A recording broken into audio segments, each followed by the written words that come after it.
Most gardeners complain that they just don't have worms, and then they keep laying down dry cardboard and, honestly, wondering why nothing changes. Dry carbon on dry soil does not build biology. It creates a temporary barrier, sheds water, and actually slows decomposition. If your beds feel lifeless and compacted even after mulching, that's usually why. If you're serious about building living soil, instead of just covering it, subscribe to Farm Logic. This channel is about practical methods that move the needle in real gardens, not decorative techniques. Let's get into why soaking cardboard in pond water can explode your worm population. Dry cardboard is carbon, but it's biologically empty.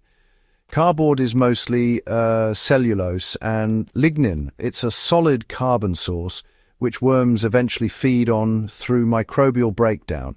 But worms don't eat cardboard directly. They eat the bacteria and fungi colonizing it.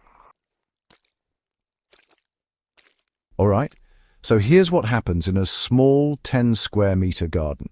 In one section of a 10 square meter vegetable plot, I applied soaked cardboard under mulch in early spring.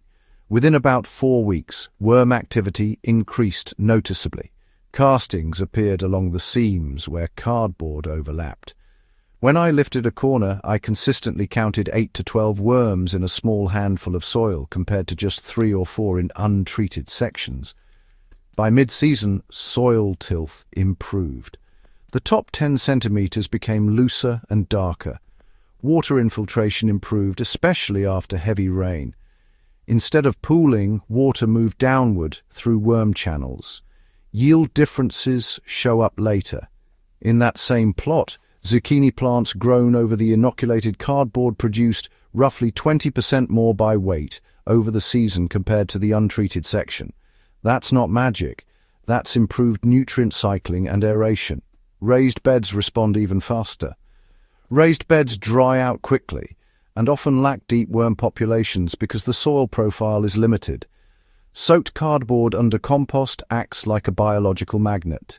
In a standard 1.2 by 2.4 meter raised bed, I'll use about 6 to 8 large sheets of soaked cardboard to cover the surface during a reset. After laying it down and topping with compost, I water it thoroughly once to settle everything in. Within 2 to 3 weeks during warm weather, worm numbers increase dramatically. If you dig gently at the edges, you'll see worms feeding along the decomposing cardboard layers. The cardboard also moderates temperature. It keeps the root zone cooler in heat and slightly warmer in early spring. That stability encourages biological consistency. But let's correct some common advice about worms. People often say, just add worms. That's rarely necessary if conditions are right. Worms will migrate in if moisture, food, and protection exist. Dumping purchased worms into dry or compacted soil usually ends in disappointment. Another common mistake is thinking more nitrogen is the key to worm growth. Excess fresh manure or high nitrogen inputs can actually create hot, unstable conditions that worms avoid. The balance between carbon and microbial life is what drives population growth. Soaked cardboard provides structured carbon and microbial habitat. Pond water provides inoculation.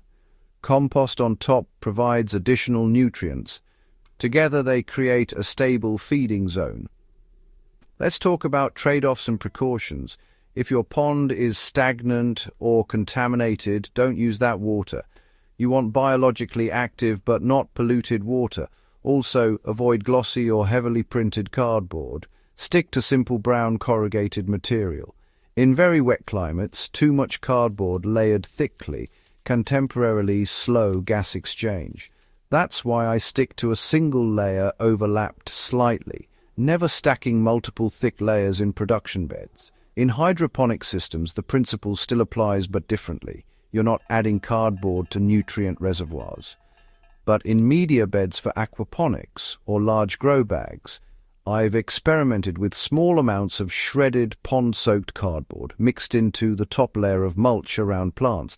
It increases surface microbial life and attracts composting worms in systems designed to host them. In aquaponic grow beds, worm populations increased significantly when pond-rich organic matter was introduced carefully into the top layer. The worms helped break down solids and improve flow consistency. Again, the principle is microbial activation plus carbon structure. This is about building a living surface layer. Healthy soil is built from the top down. The top few centimeters are where most biological activity happens. When you inoculate carbon and keep it moist, you accelerate that biological engine. By the second season of repeating this method, worm channels become permanent features in the soil profile. Water infiltration improves, compaction decreases. Root systems follow worm pathways deeper into the soil. The result isn't just more worms.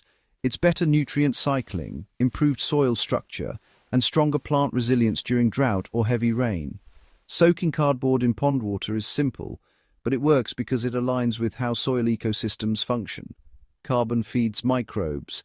Microbes feed worms. Worms build structure. Structure supports roots. If you care about growing better food and building soil that improves every year, this is the kind of practical method that matters. If this approach adds value to how you manage your beds, subscribe to Farm Logic and share this video with another serious grower. The more we focus on biological systems instead of surface tricks, the stronger our soil becomes season after season.